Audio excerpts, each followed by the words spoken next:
sabni nuuf diina hin jiru. Har'a dhiisati. Gaafa wal barre kana dhiisati. Gaafa wal barre kana dhiisati.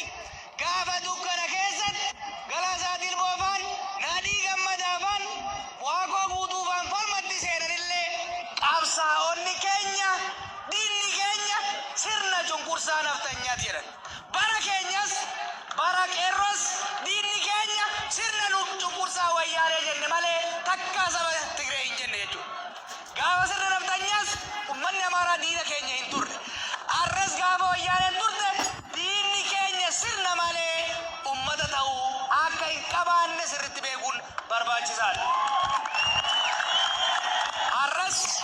Har'as qe'ee teenya irratti biyya teenya irratti ayyaana keenya deeffanne yoo kabajannu gootota keenyan karaa yoo moggaafannu saba tokkollee tuquuf saba tokkollee xiqqeessuuf aarsuufii miti. Kennan boonu malee ka namaa xiqqeessuufii miti. Kenna ol qabuuf malee ka ormaa gadi qabuufii miti jechuudha.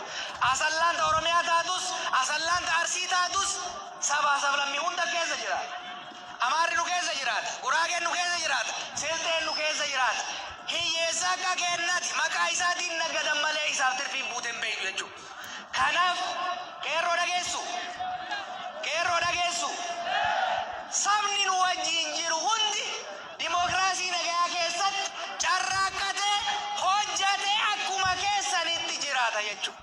Kanaaf warri maqaa isin balleessuu barbaadu, warri Oromiyaa maqaa balleessuu barbaadu, ka Arsii maqaa balleessuu barbaadu, ka Cilaaloon maqaa balleessuu barbaadu, sabaaf sablammii walitti hin naquu barbaada. Sabaaf sablammiin dubbii hin qabnu, sabaaf sablammii wajjin rakkanne, wajjin hin yoomne, wajjin ajjeefamne jechuudha. Nuyi qeerroon, nuyi uummanni Oromoo wabii walqixxummaa biyya kanaa, wabii sirna federaalizimii biyya kanaa, wabii wal kabajuu, wal jaalachuuti jechuudha. Maaliif? Cunqurfamne beeyna. Maaliif? Ajjeefamne beeyna. Maaliif? Dhiibamne beeyna jechuudha. Waan ofirratti hin jaalanne namarratti hin jaalanne jedhaa miti Rabbiin. Kanaafuu ayyaana